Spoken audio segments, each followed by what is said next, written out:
Today is Tuesday, October 5th, and we are having a outstanding and exciting on-the-road meeting here in District 1 at the Madera County Fire Station number 7. We'd like to thank our team with CAL FIRE and Supervisor Frazier and staff for setting this up. With that, are there any additions to the agenda? There are no additions. No additions. Thank you. I would like to thank Melissa De Silva for setting it up. Very good. I defer my appreciation. There you go. It was deflected that way. Very good. Thank you. Council, would you mind reading closed session items into the record? Not at all, Chairman. Items for your closed session today is under Government Code Section 54957.6. You have conference with your labor negotiators, your agency designated representatives, our Director Alba Gomez and Mrs. Carter.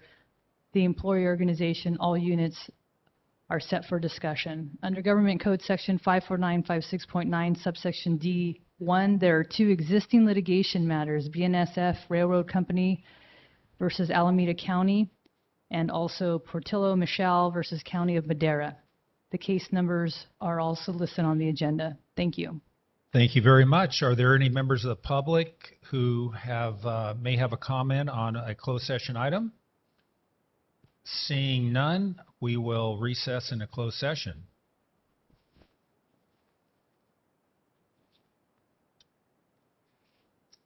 Good evening.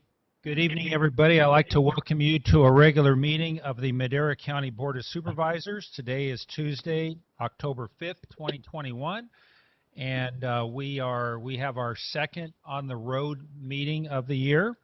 Our first one was in North Fork, and we're meeting in District 1 today, and I'd like to thank Supervisor Frazier and his Chief of Staff, Melissa De Silva, for the accommodations and our CAL FIRE and Sheriff's Department. So thank you so much, and it's a great venue. So welcome. With that, Council, are there any reportable items out of closed session? Chairman, there are no reportable actions from your closed session. However, there is continuing discussion at your discretion. All right. Very good. Thank you. I'd like to go ahead and do a roll call of the Board of Supervisors just to find out who's here and who's not. Supervisor Frazier? Here? Supervisor Gonzalez? Here. Supervisor Wheeler? Here. Chairman Poitras? Here. Thank you so much.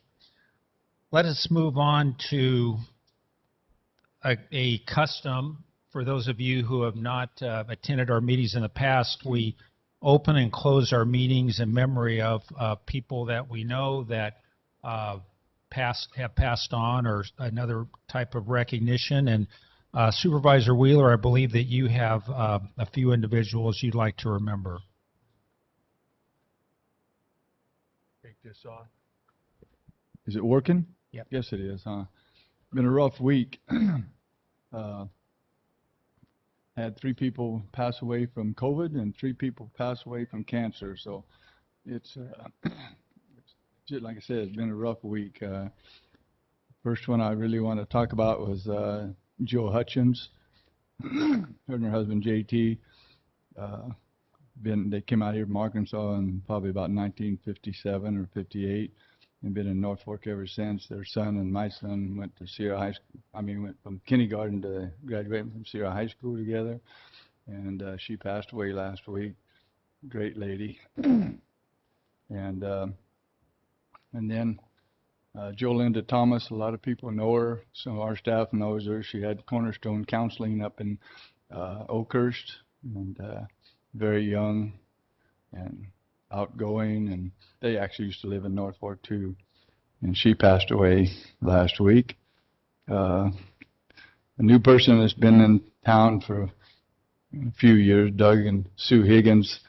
Doug had cancer and he passed away last week, and he was the chair of the Oakhurst Senior Center that we actually own, and when he took over, he really cleaned it up and seemed like he called me every other day to find out what he could and couldn't do and what we could do to help him.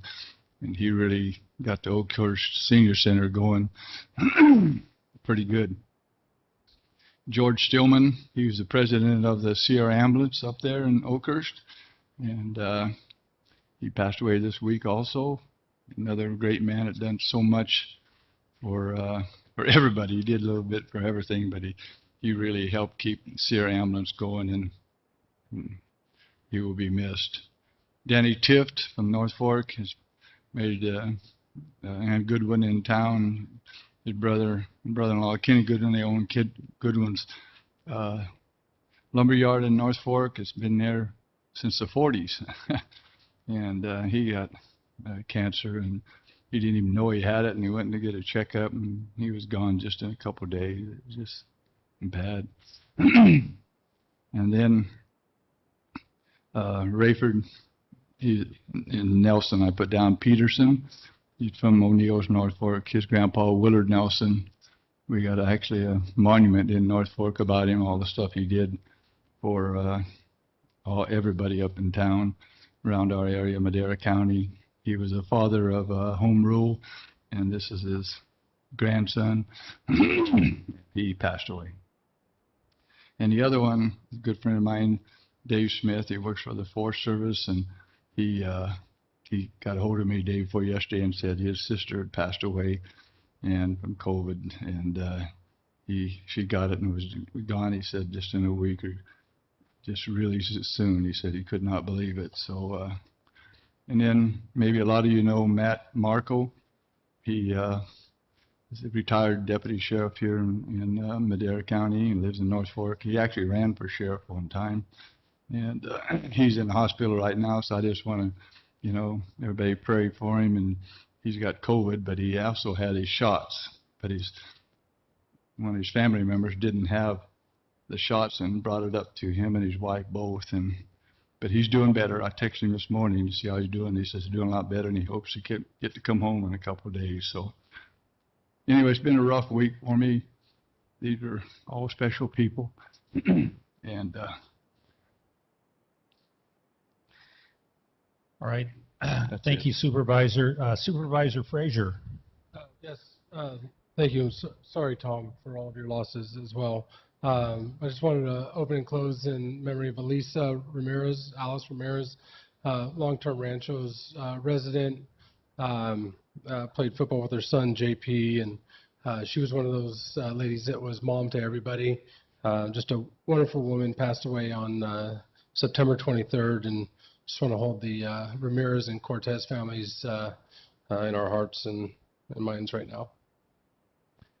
Thank you very much. If there's no other individuals to remember at this time, I'd like to move to the invocation and Pledge of Allegiance. We have Carl Roth from Flipside Church, who's going to lead us in the invocation, and Supervisor Frazier will lead us in the Pledge of Allegiance. Would everybody stand?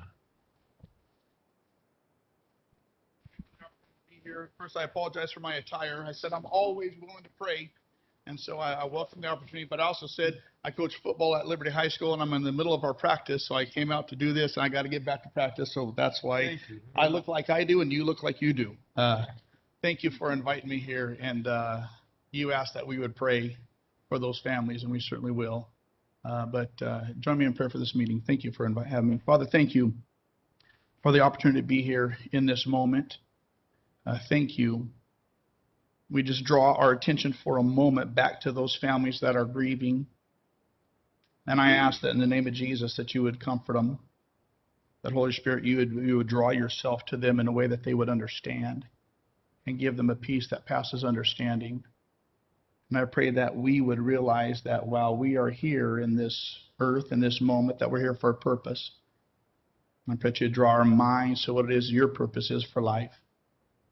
Thank you for this opportunity to be in this moment with these leaders. You tell us in your word that you set up leaders and you remove leaders, and these you have set up for this time. They serve us as citizens. They serve at the pleasure of your design to place them in leadership, and I ask that you continue to give them wisdom as they serve well. Thank you for this community in which we live. Thank you for this county in which we live. Thank you for all the things of it. I pray that you continue to give them wisdom as they guide and direct and manage. Jesus, thank you for this opportunity to be here. I pray that you would guide and take charge of what is discussed, that it would be in the best interest of this county, and that you'd continue your great favor upon us. And for that, Father, we give you thanks. In your name I pray, amen.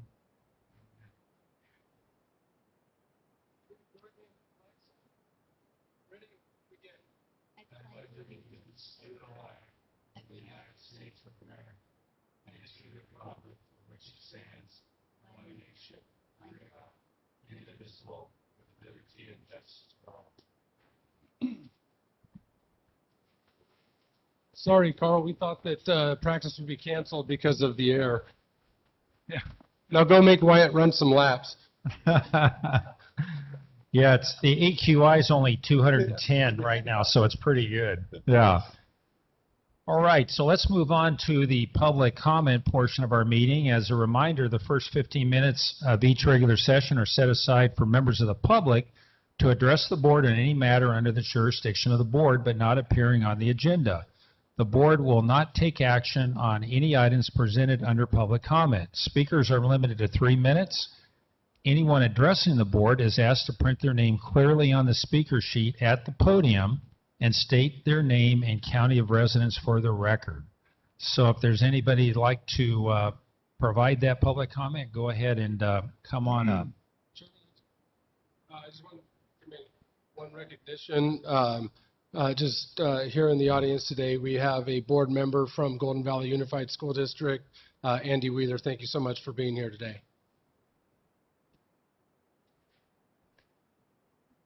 Come on up, sir. Good afternoon, Chair and members of the board. Jared Carter with Public Works. Just wanted to give a quick update on our Road 210 bridge.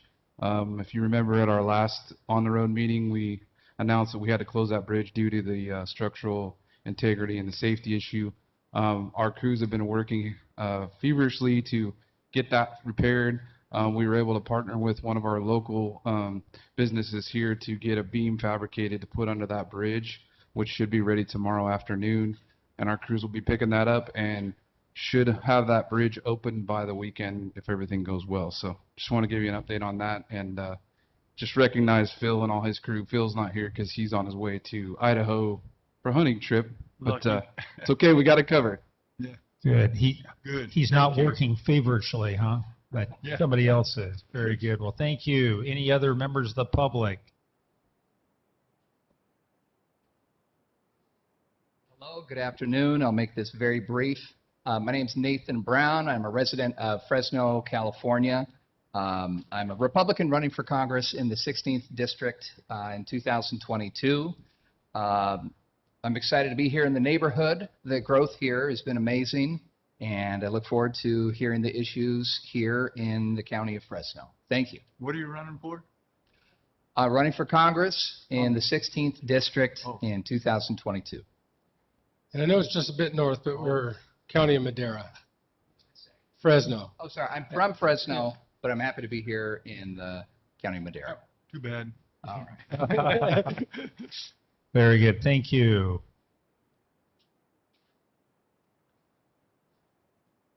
Good evening, board and community members. My name is Lieutenant Hector Madrigal, Commander, Madera CHP.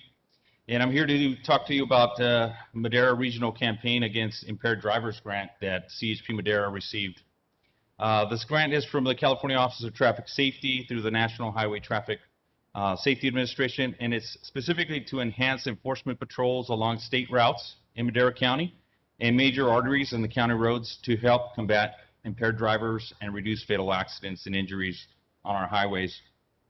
This grant, which runs from October 1 of this year to September 30 of next year, will allow for 151 additional 8-hour shifts for patrol, specifically to focus on reducing DUI, apprehend DUI drivers, and enforce other primary collision factor collisions such as speed, distracted driving, and unrestrained passengers.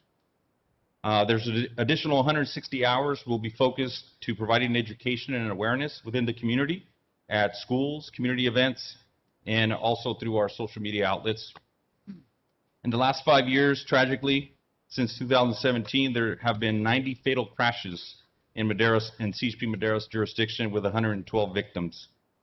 28% of those crashes were DUI involved. We're looking to reduce that number. Also, 25 victims were unrestrained, were not wearing seatbelts. A breakdown is 52% were of Hispanic descent, 38% were of white, 7% black, 1% Asian, and 2% other race. 74% were male, 26% were female drivers, and 32% were unlicensed or suspended drivers that shouldn't have been behind the wheel in the first place. So the mission of the CHP is to provide the highest level of safety, service, and security to the people of this state. With this Madera Regional Campaign Against Impaired Drivers grant, we will continue to strive to reduce the number of victims involved in these tragic and preventable crashes. So if anyone's interested in collaborating with the CHP, please feel free to contact us at our public number, 675-1025, for any questions or assistance. Thank you. Fantastic. Thank you so much. Thank you for what you do. All right. If there's no other public comment, I'd like to move on to the consent calendar. Are there any items on the consent calendar that a supervisor would like to have pulled for further discussion? I would like to talk about E, F, I, K, and N.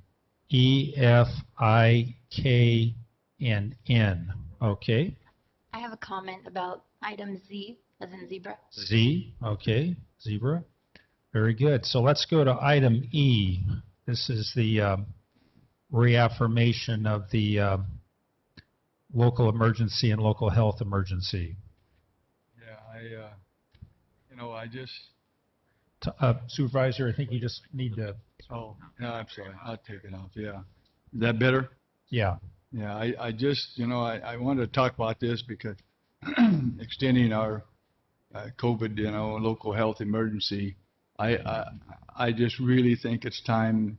I got a whole pile here of the last month of how many people in our offices down there have got COVID, and it's almost daily a person, and we're extending our local emergency, but we're not taking care of our own. I still think we should have max mandatory at our government offices down there, and I think that we should make everybody get tested at least once a week, and if they're not vaccinated, and I would like to see it even make it vaccinated, but everybody, and or they don't need to work for Madera County as far as I'm concerned. So anyway, that's what I wanted to talk about on that. Item F,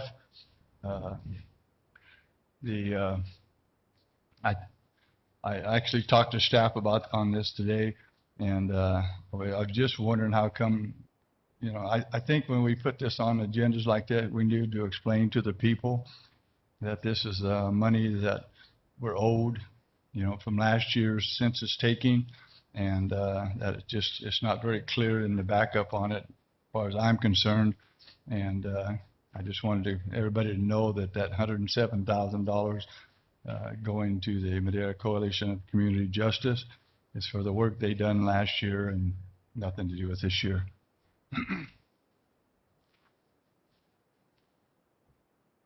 Item I.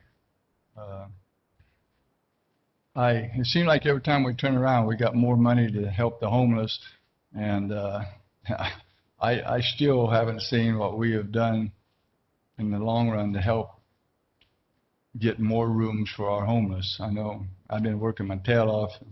My Chief of Staff, Bobby McCauley, has been working on it also, try to get some self-help dollars to build some apartments up in Oakhurst. And I know there's probably more going on down in the valley that I don't know about, but it just seems like every time I turn around, we got more money, and I don't know what we've done to help the homeless situation, and I worry about that.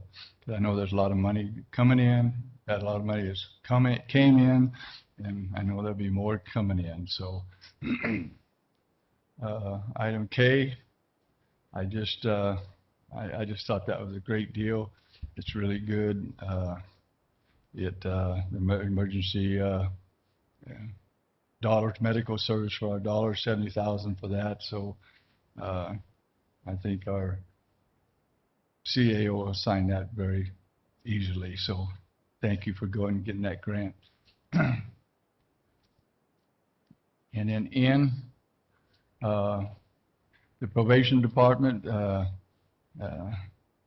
can we, it's unanticipated revenue, and I was just wondering if we could use that money to test our employees once or twice a week, going back to the COVID testing. So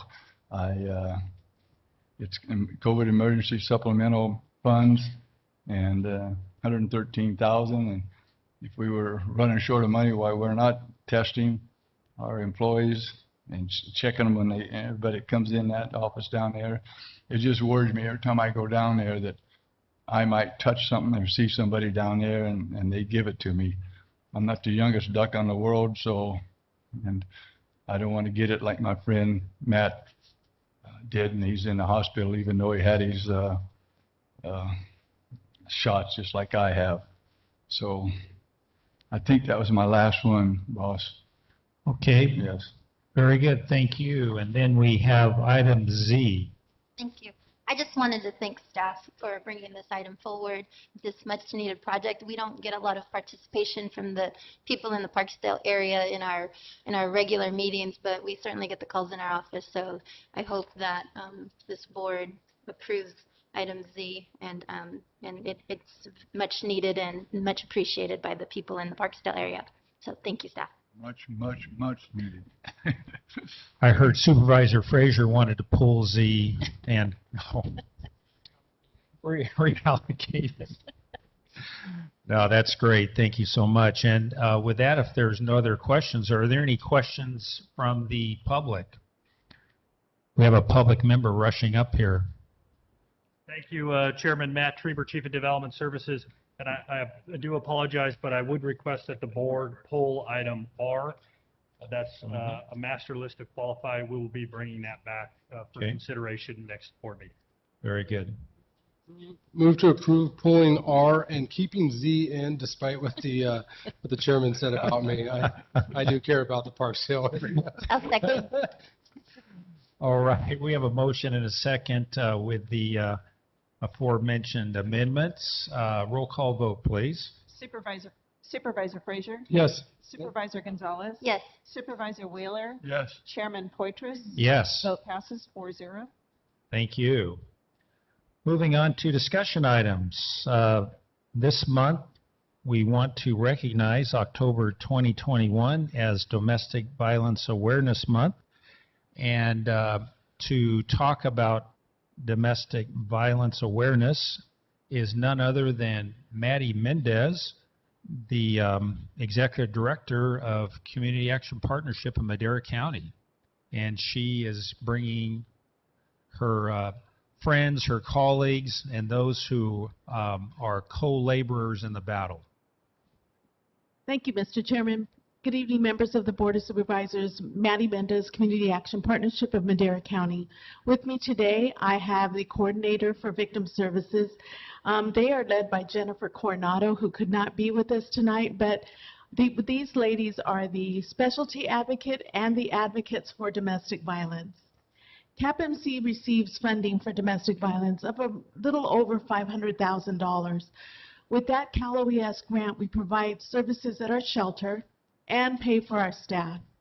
The staff work tirelessly to provide services, and we have 3 offices, one in Chowchilla, one in Eastern Madera County in Oakhurst, and one in Madera. We are ready to serve our community, and we have a flyer of events that will be occurring this month, October Domestic Violence Awareness Month.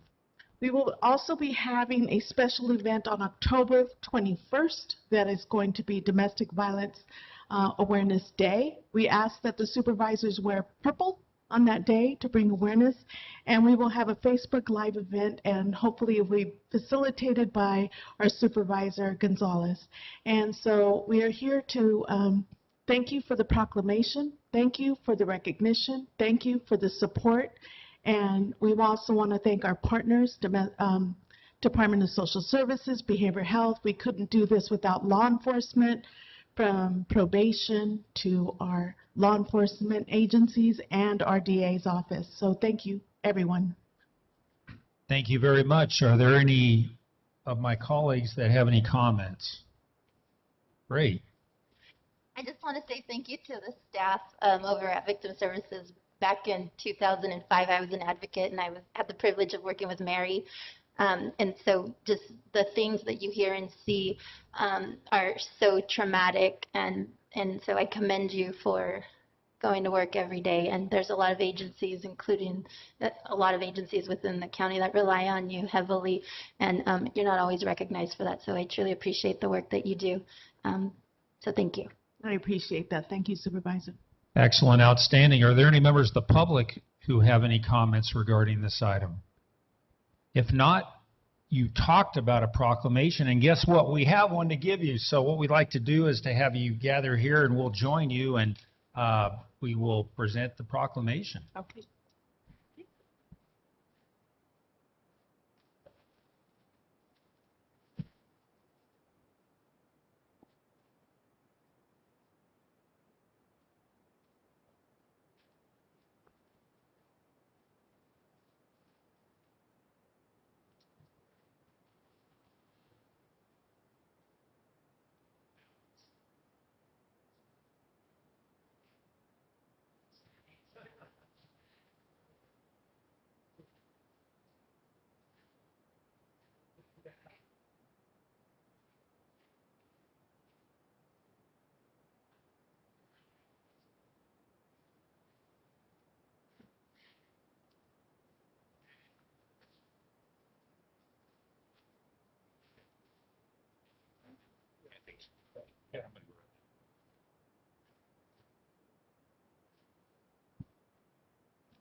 Moving on to item 6B, this is a presentation regarding the statutory exemptions to the Brown Act that extend flexibility for remote public meetings during proclaimed emergencies, provide direction to County Council regarding AB 361. And speaking of County Council, our County Council is making the presentation.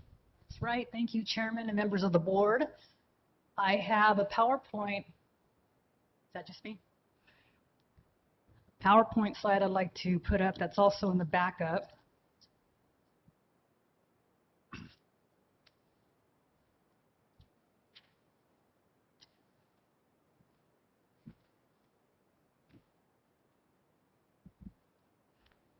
Okay, thank you, Chairman, members of the board. This is Regina Garza, your County Council, and I'd like to provide an overview of Assembly Bill 361 and end, that should help with the last slide, which will provide you with 3 options with what to do with the law. And I'll just go over them briefly so that when you're listening to the background and the requirements of AB 361, you can think about your options.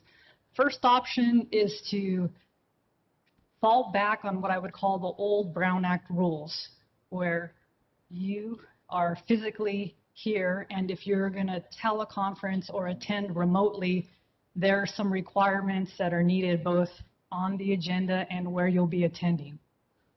So that's option number 1, is say thank you for AB 361, but no thank you. Option number 2 is to adopt AB 361 as it was drafted, which is all virtual, meaning AB 361 contemplates complete virtual meetings, both for members of the board and members of the public. And the third option, which isn't as clear in the law because that's sometimes how the law is drafted, is a hybrid option, which is something very similar to what you have been used to in the last year or so of the pandemic. So I'll go into it a little bit more with those 3 options in mind and the direction that you can provide me. So AB 361 modifies Government Code Section 54953. That section is in what we call the Brown Act of the Government Code. It's a particular section in there, my favorite body of law for anyone interested.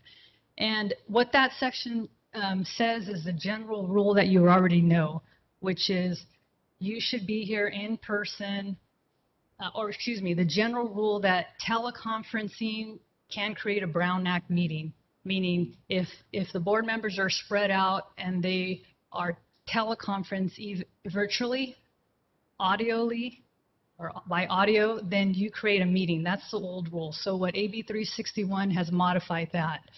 And it allows public agencies to continue to remote in and teleconference in for pandemic reasons. It adds an additional requirement, which we haven't had to do, which is every 30 days, similar to the findings of state of emergencies that you see repetitively on your consent agenda. It requires action every 30 days, which can be problematic to the boards and commissions that also have to follow the Brown Act, because often they meet only once a month. This was effective October 1st because the rules that we've been operating on expired on September 30th, and it sunsets on January 1st, 2024. So at any time during now and 2024, you can make an adjustment. You can decide, you know what, we picked option 1 back in October, and we're really interested in option 3 6 months from now, depending on how circumstances change. Now, let me switch my.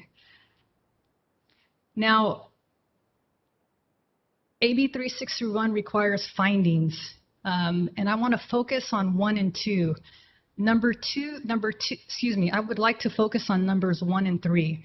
Number 2, the distinction there is they look very similar. Number 2 says for purposes of determining, and then number 3 says has determined. So the law came out and it was so tight that individuals who have been only, or agencies that have only been meeting remotely said, there's no way we can make this decision before our October board meeting. Can we please have something in the law that gives us flexibility to make this decision? So I'd like to not really focus on number 2, because for our purposes, we understood that the entire board would be here today because it's a special on-the-road meeting, and not a special meeting, an on-the-road meeting. And so we're not dealing with number 2, but there have been agencies that have been not scrambling, but attempting to have special meetings and have those flexible rules, and it was allowed because there was some follow-up legislation after the legislation came out. So number 1, if you'd like to implement AB 361, there's 2 ways to do it. Number 1, there is a proclaimed state of emergency. We have that. The governor's state of emergency exists and is in place. Or local officials, and state or local officials have imposed that I take as an order, or recommended measures to promote socially distancing. So local officials, everyone's interpreting, even though it's not very clear, as public health officers. It's not an order, but in conversations that I've had with Dr. Paul, he has indicated, and I'm not speaking for him, but he's indicated to me that recommendation that socially distancing is one mitigation member to lower the transmission of COVID, he feels is true. In other words, social distancing can help mitigate the spread of COVID. And if there is some recommendation that is put out there by a local public health official, then that is enough. And then every 30 days going after, you have to adopt a resolution that says we still have a state of emergency, and we still have a public health official that says social distancing measures are recommended for teleconferencing board meeting purposes. And then number 3, if you don't have number 1, like some agencies have public health officers that may not do that, then number 3 says, as long as there's a state of emergency and you have a resolution that says that the Board of Supervisors has determined by a majority vote that as a result of the emergency, meeting in person would present an imminent risk to the health or safety of attendees. Now, the word attendees is italicized for a reason. I'll get into that, but that's This is an all or nothing, is the way that it was drafted, is because many agencies have not been meeting in person because they consider it an imminent risk to the health or safety of all attendees. So later on in the law that I'll talk about, that's another part of the second part of AB 361, the resolution that has to be adopted every 30 days, they switched the word attendees to members. Okay, so we'll go forward, but I just want to highlight that, and we can always go back. Three of those need to be met, or just one of the three? One of the three have Okay. to be met. That's the finding. So either you find that a local official is promoting social distancing, therefore you want to adopt AB 361, or number three, you outside of a local official, or you can do the resolution where you combine them all. So I just want to spend one slide talking about the difference between what I would call the old Brown Act rules that we may or may not go back to, you never know, or the ones that are being offered by this legislation. So in a state, on the left is the 361, on the right is what we would consider the world of our knowledge, 2 years ago. So there has to be a state of emergencies, and you're required to do 30-day findings by a majority vote if you decide to do this.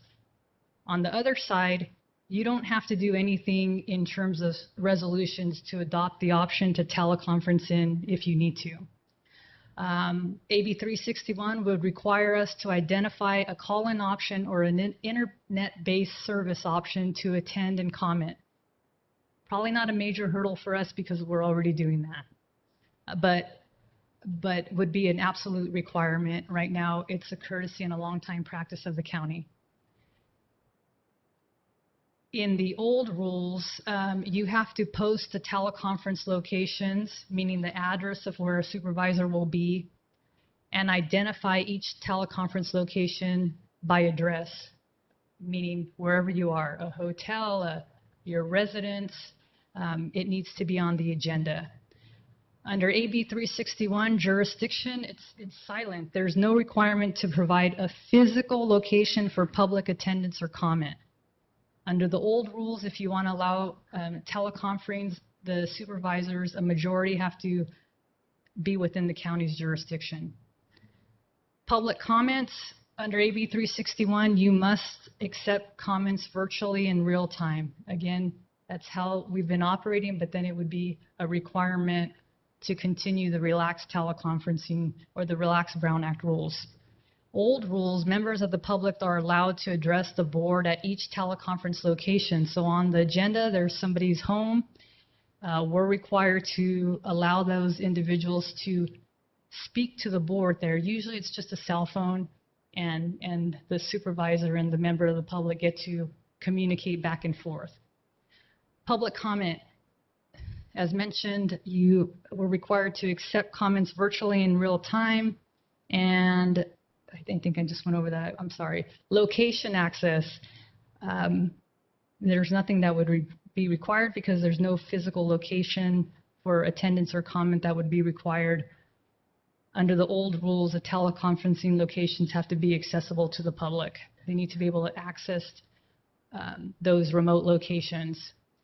And a new one with AB 361 is if you adopt this and go this route, no further action on items appearing on the agenda until public access to the meeting is restored if there's technological disruptions. Excuse me.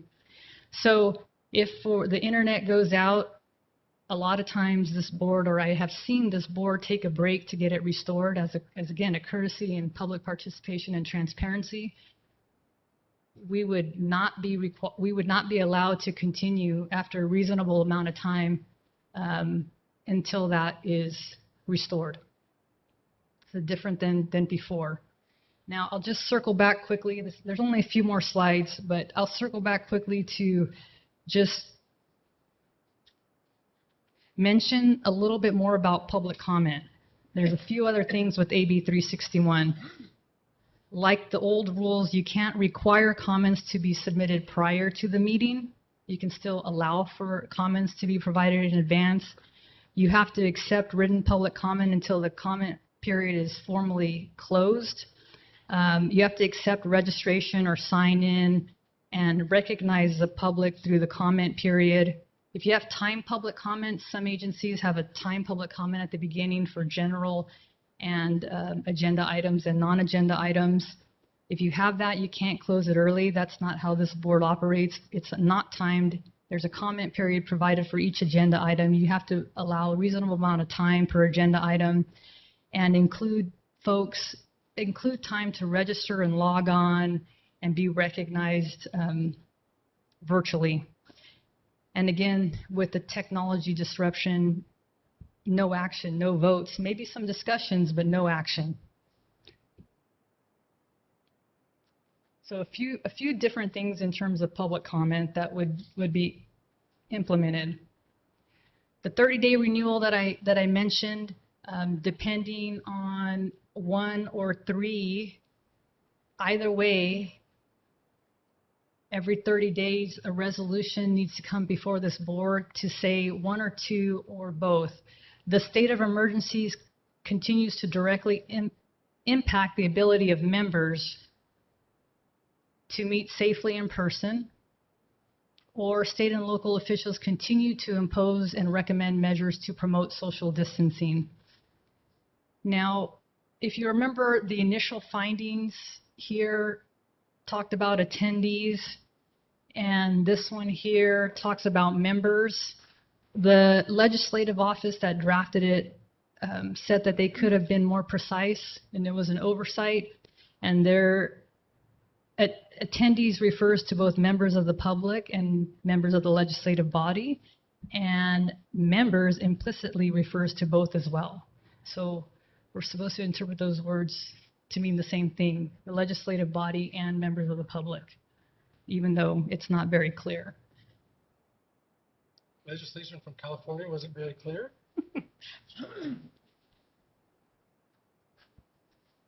Never So- happened before. So AB 361, just to finalize here, AB 361 does not directly address board committees or commissions. Think about the commissions that you have created. They are subject to the Brown Act, such as our Civil Service Commission, our Planning Commission, our First Five Commission. It's silent on whether the board can include in any resolution they adopt to say, and we adopt this for all of our commissions and boards, but we also, unless they choose otherwise. So I think the best practice is, if you decide to go, and the way that I've got it drafted, if you go this direction, is include all the boards and commissions, and then also let them and their legal advisors have this same sort of presentation at their meeting so that they can decide what's best for their boards and commissions. And lastly, the options that we talked about earlier. In person, that's the old law, full in-person meetings, no virtual option unless we do the normal posting of the address and letting members of the public attend. Option 2 is the virtual board meetings. This is completely virtual for both board members and attendees. Or number 3 is a hybrid, where supervisors or attendees attend virtually while the remainder attend in person. Now, the drafters were all or nothing on this. They didn't, when we called them, they didn't consider the hybrid. They didn't consider maybe what Madera County was doing in the last few months, as if someone felt that social distancing was better either for reasons of transmission, then they, either members of the public or board members, attended virtually. However, there is a little bit of risk because the law is not clear about this hybrid model. My answer is, with Brown Act violations, you have the opportunity to cure and correct. No one's losing their ability to participate or their First Amendment rights, and potentially we'll get some legislative clarification. And then also, there's a rule in the Brown Act that compliance with the Brown Act as much as you can is a protection. And so, of course, we want to be completely compliant and do what's best for this board and the county. And so I'm happy to answer any questions. Very good. Supervisor Frazier. Yeah, one of the things I just want to, I think it's important to note that no matter what option we take, the Brown Act is still fully in place. It still speaks to serial meetings and hub and spoke, and everything that we have to follow on the Brown Act is still followed. It's not relaxing the Brown Act in any way. Correct. I just want to make that apparent. That's correct. Yeah. So, as a way to provide safety, I know there's times where I've been sick, and out of an abundance of caution, was able to teleconference in. I didn't know I was going to be sick at the posting of the agenda, right? So I wouldn't have been able to put in but I'm still able to, through the hybrid model, attend the meeting, still continue to do the business of the county. So I think it's important to be able to have that just as a way to stop the spread of anything, really, but especially as it relates to COVID-19. And I've always seen this as a way that provides actual more public input and process, whereas before we had our meetings, they were all live streamed and people could watch them, but there was no way to interact through that. And now we have a way for people that can't make it down for an entire meeting to the county building that can watch and comment from their home or from their place of work.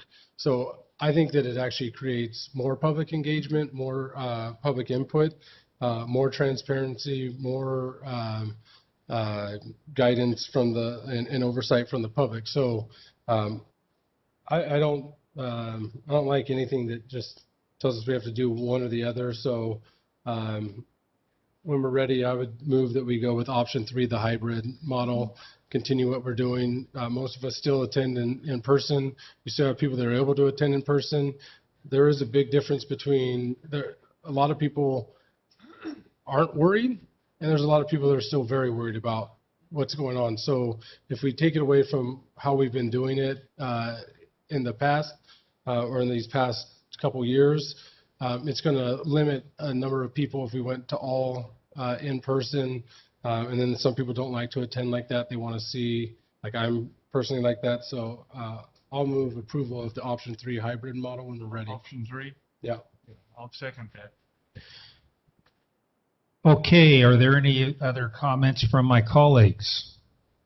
If not, are there any members of the public who would like to make a comment on this item?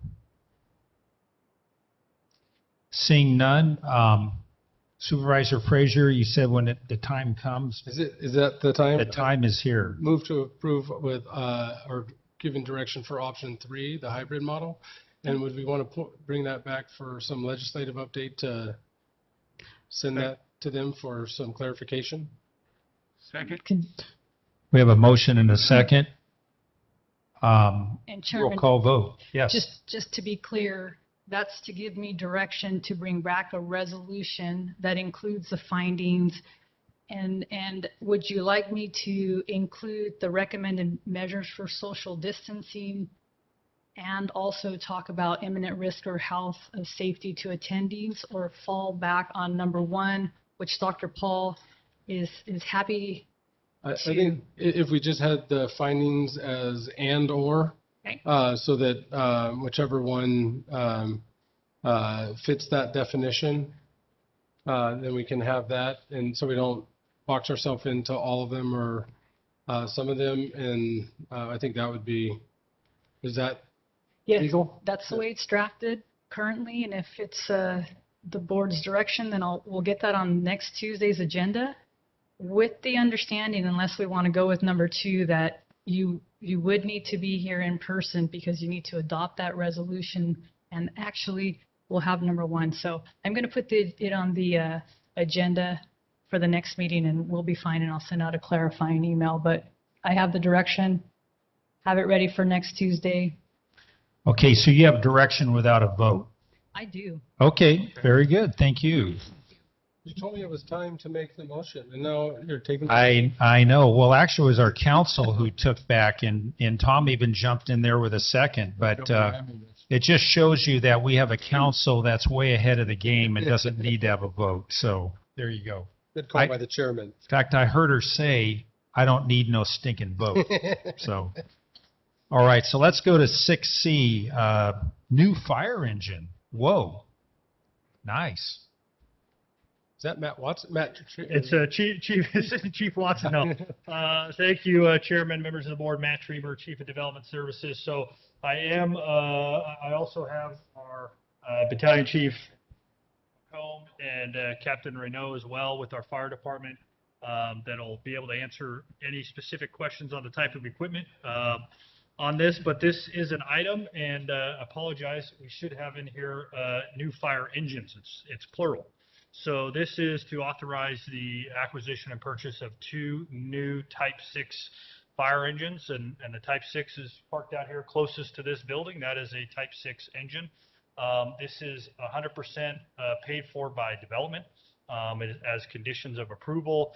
So certainly want to thank the administration's office and really the fire department and Assistant Chief Watson, who was integral to this and plugged in early as we processed these development permits, and we got this fully funded and the equipment that goes on those rigs fully funded as well. And so we've received deposit from those developers, and this action is a budget item to allow for the expenditure and ordering of those 2 Type 6 engines. Sounds like we need to thank the home buyers too. Yeah, that would be appropriate. Very good. Well, thank you so much. Great presentation. Are there any questions or comments? Yes. Yeah, I wanted to thank all the developers, just like this place right here. When we approved all these developments like we have, and one of them's coming from North Shore over here for the day's action. I just, a lot of people think, and they've told me this, why are you guys doing all this? It costs you guys so much money and all that. They don't realize what they're benefiting from it. I mean, this firehouse wouldn't be here. Those fire trucks wouldn't be there. These 2 new fire trucks wouldn't be here that we're buying today, or ordering today anyway. And we as a board have really hammered down on these developers. And like Rob said, homeowners pay for it, but obviously not slowing down. You just look around at Riverstone and right out here, when you drive in, all the new homes coming in. And that's just given us benefits for our sheriff and fire department we've never had since I've been on here 15 years. So thank you, staff, and everybody else and the board for really pushing for these items like this.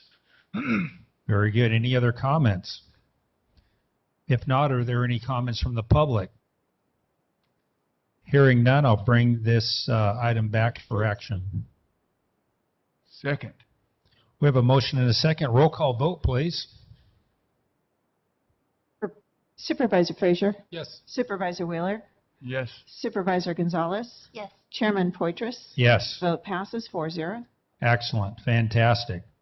And next we go to 6D. This is consideration to adopt a resolution adopting the County of Madera Measure T annual expenditure plan for the fiscal years 21 through 22.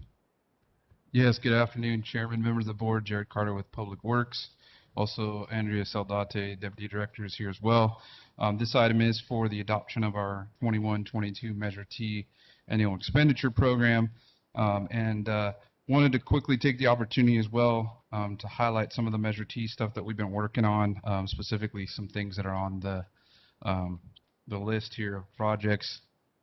And as soon as my presentation gets queued up, I'll start.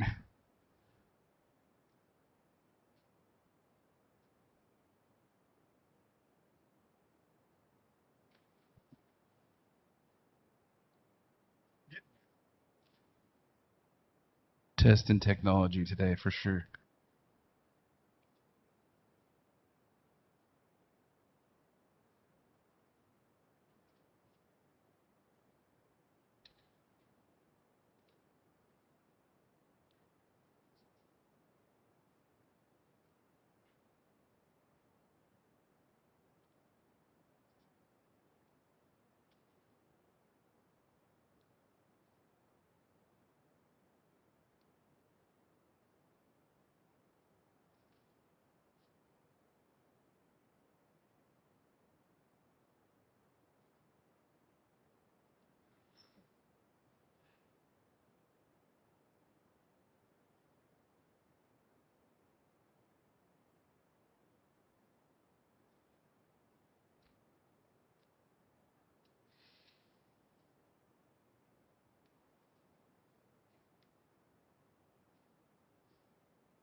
high-tech stuff.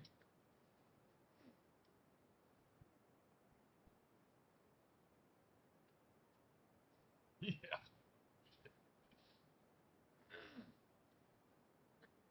What's that? Is this Excel? No.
All right, can I navigate with this though? No? All right. Well, I'll just talk about the projects. So on the list, you'll see there's a few projects there in our regional program. The Avenue 26 project, which is our flat project. That project itself is currently advertised for construction and scheduled to go to construction in spring of next year. It is approximately a $24.8 million project that is being paid for. 88% of that is coming from flat funds, and the other 11% is coming from our Measure T. We also have the Road 23 bridge and Road 30 projects, which have now been completed. Again, both of those leveraged additional funding from other sources. So I think the big takeaway that I wanted to share with you is these projects that are listed on that program, roughly $40 million worth of projects. Of that, it's costing us about $14 million from Measure T, with a balance of about $25 million coming from other sources. So just really an example of how Measure T allows us to leverage a significant amount of other funding to get these projects done that we probably otherwise wouldn't be able to do. Also had here in the slides just a quick update of our pavement condition index. As you remember, back in 2018, we did a full analysis of our pavement network. At the time, we were sitting around a 44 pavement condition index. We have declined to a 36, which is kind of what we had projected based on the condition of our roads and the amount of funding that we were able to put towards this. However, we have gone up, or I shouldn't say we've gone up. We've stayed pretty steady with our arterial roads, which is something that the board had adopted as far as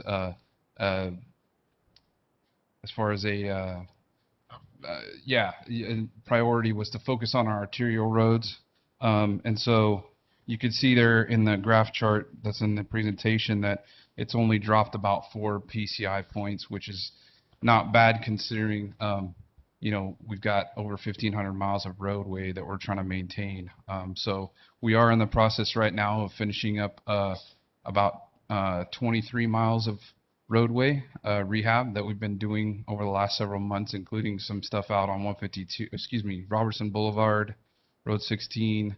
We're out on Avenue 12, west of 99 right now. We'll be moving to Avenue 9 here in the next couple of weeks to finish up that contract. So that'll take, about 23 miles of roadway, improve that. Phil Toller, our deputy for maintenance operations, just finished a contract for about 20 miles of sealing in various maintenance district areas. Overall, we're getting a lot done. The Measure T is significant help to making all that happen, and As I mentioned, we're leveraging a lot of money. I think MCTC had shared that we had overall we had leveraged somewhere in the neighborhood of 260 something million dollars since Measure T was put into place. So that's 260 million dollars of other funds that we were able to get and bring into our county for transportation because of having our self-help Measure T sales tax. Excuse me. So with that, I'm available for any questions. Thank you, Jared. Are there any comments from my colleagues? You do a lot with little, and if we didn't have Measure T, we wouldn't even be able to do even a little bit of this. We're like you said, being able to leverage that money into other money, and a lot of those other pots of money are literally only out there if you're a self-help county, and everyone's trying to become a self-help county, and the voters of Madera County had the foresight in '96 to do that, and so it's something that's important to keep going, and it's going to get much worse if we don't have this, and so but my question is in regards to when we do the arterials and we get the majority of those up and running, or pretty well, are we going to just have to, when we get to the end of the arterials, or is the useful life of those just going to be starting back over on those arterials, or will we then be able to branch out into some of the sub-arterials and lesser roads? Yeah, so that's a great question, great point, Supervisor Frazier. The idea is when we get these roads back into the shape that they are at a higher level of pavement condition, then we will start implementing a preventative maintenance program where we will go back and do those treatments at 5 years as a seal, which is much cheaper than doing a full rehab or reconstruction. And the idea is that once you get that program in place, you're spending far less money, but you're maintaining that road and extending that life significantly longer. So we will be going back to do things on these roads as we finish them, but it'll be far less cheaper for those treatments when they're done at 5 years or 10 years seals versus a couple $1 million for a few miles of road. We can put $1 million and seal probably 20, 30, 40 miles of road with that. Yeah, and then also I think it's another important point to make that also these Measure T dollars can match road district funds as well. Like Correct. if you have a road district, so you're able to take what the communities are pulling together for their own roads and then double that with Measure T as well. Is that correct? Absolutely, yep. That maintenance district program within Measure T is specifically designed for that. I could tell you that for the county, we make a huge use out of that, Phil, with the districts that he works with and puts together plans of how to do their road work. And, it is something that he can go to those districts and talk to their committees about potentially even increasing their contribution or their assessment to raise a little more money on their side so that we can match it and get something done for them sooner. So Yeah, and you don't have to go too far, but into MD10, right out here in the ranchos and Bonadelli ranchos, and see what Measure T was able to accomplish. If anyone can remember 6 years ago what the roads looked like versus going out there and driving them now, where it's getting off of the arterial, that's important for thing to highlight and show just how important it is. So thank you very much for answering those questions. you're welcome. Jared, I believe several years ago, after we completed our pavement management program, we talked about that we're receiving roughly $12 million a year in revenues for roads, but just to keep even with road repairs, we need to bring in about $16 million. And those were like 2019 numbers. Is that still pretty much the same? We're still, in spite of, I guess my point is we would really be in bad shape if we didn't have Measure T. Absolutely. Yes, you're correct. It was about, I think, around 16 million to maintain that PCI of 44 over, the next 10 years. Obviously, we haven't had 14 million every year, and as you mentioned, costs have gone up, materials have gone up, a lot of things have gotten more expensive. So that number is probably much higher or at least somewhat higher than what it was, a few years ago when we put the scenarios together. So part of what we can do with Measure T and what we do have programmed, you'll see it there, is the pavement management system. We can use some of that money to help with that program, and we would go out and do some, reassess our roads and make sure we're updating and putting the data into that system so that we're generating the right treatments and the budgets and the plans to improve things as we move forward. Excellent, excellent. And the other thing I think that we need to recognize is, in this state of California, there are different needs for different parts of the state.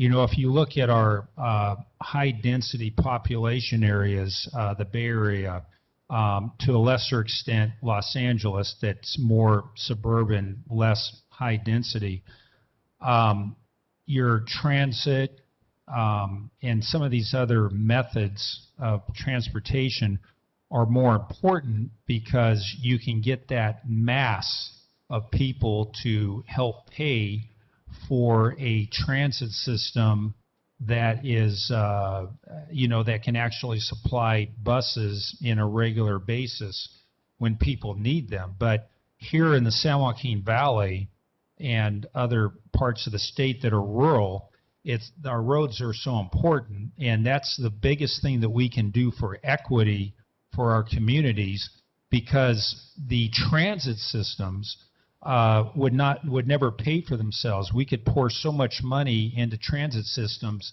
and have buses show up at different locations, but because we don't have the number of riders that would pay for it, we would be losing money, hand over fist. And so it's really so important for our, I'd say, disadvantaged communities that we do have good roads that people can drive on. And again, that's the greatest thing we can do to provide that equity measure that the guiding principles of CalSTA has put out there. And again, it's because we don't have a one-size-fits-all in this state. It's, again, if it's a high-density area, those other things work. Here in the San Joaquin Valley, it's impossible from economics to supply enough buses for small populations of people. So with that, are there any other comments from my colleagues? Those buses need to drive on those same roads as well. Right. And one of the other things, we had paver.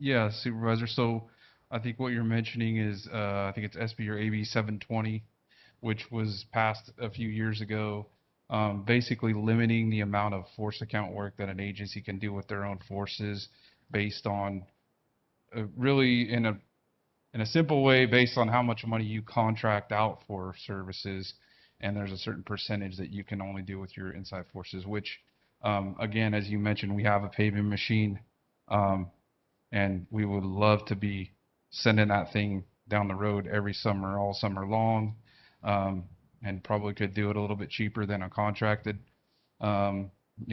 work.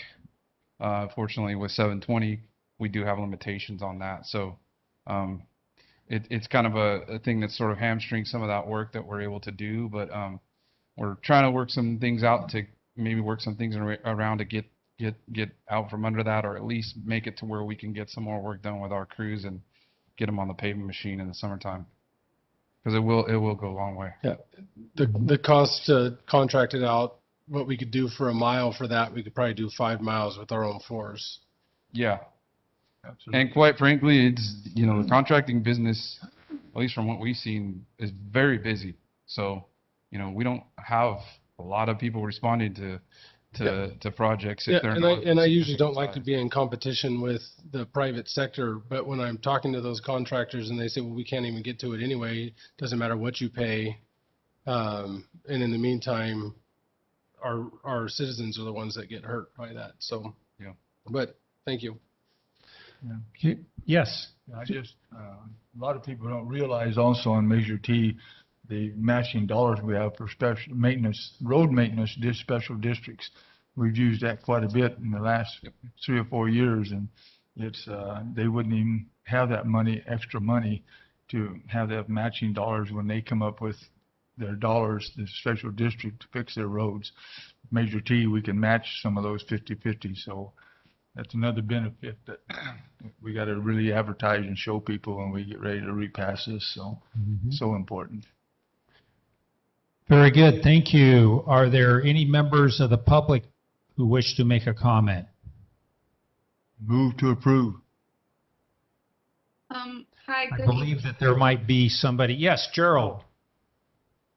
Yes, public comment, please. Online?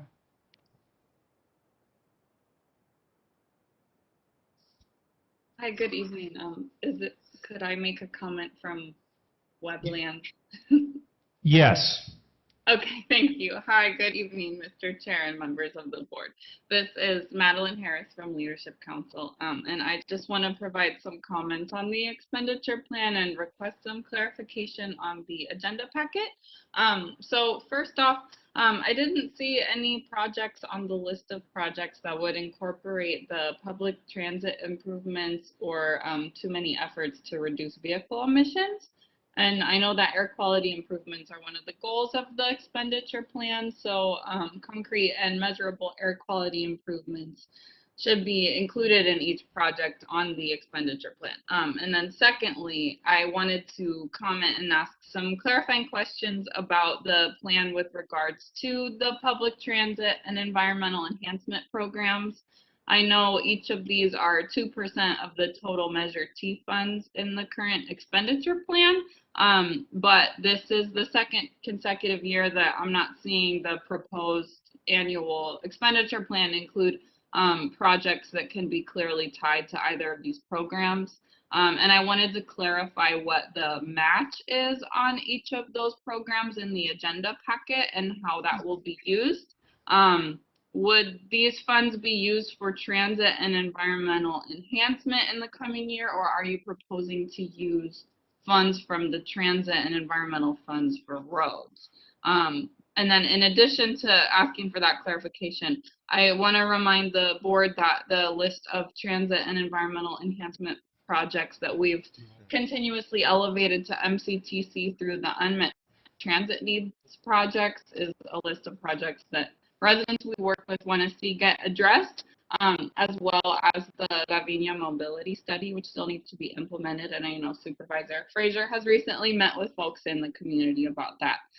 So we would ask for clarification on how each of those categories is being proposed to be spent in the coming year. And then we would ask that there be projects that are, one, tied to air quality improvements in a measurable way, and then two, tied to each of those programs in a way that is consistent with the voter approved plan, allocating 2% to each of those. Thanks.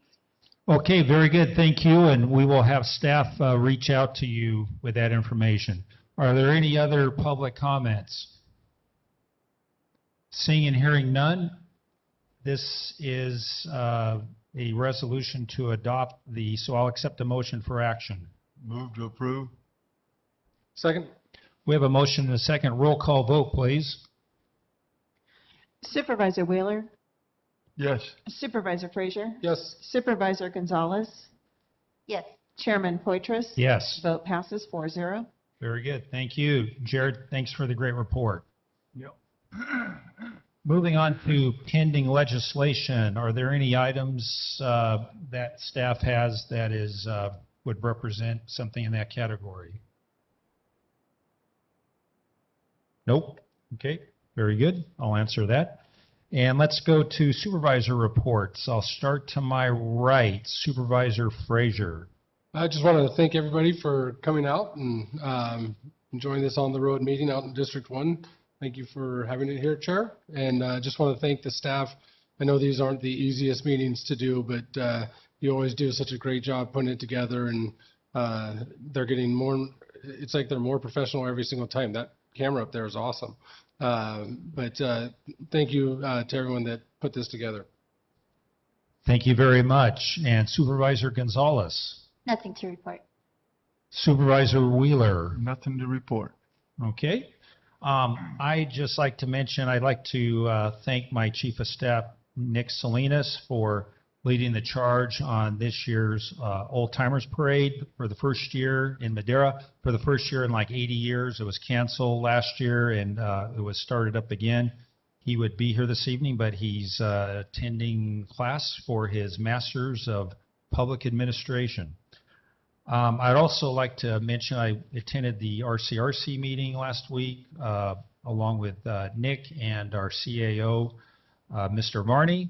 It was a great meeting, and in regards to the auction, there was roughly $55,000 that was raised for some nonprofits in Mono County. We had a number of really, really good sessions on the board day on Friday. We had a Golden State Finance Authority meeting as well as a regular board meeting. It was there was a lot of legislation and talk in regards to forest management, as one would imagine with an organization like RCRC, and which is really a good thing. And then they talked about the pellet production update in regards. It looks like that project's moving along nicely. So that was a successful meeting. CAO Varney, any comments? Just wanted to thank the board for allowing me to attend the RCRC event. And unfortunately, after the very interesting presentation about the Martian rover, we then came over the Pacheco Pass, and it looked like we'd landed on Mars based on the air around us. So hopefully that smoke will blow back to the south here soon, and we'll get back to a good air quality here in Madera County. Thank you. Absolutely. Thank you. And council? No report, Chairman. Thank you. Thank you. And clerk of the board, anything to report? Nothing to report, thank you. All right, very good. With that, we have a couple more items to discuss in closed session. And as just like to echo Supervisor Frazier's remarks, thank you so much for being here, and staff for setting this up, and have a great evening.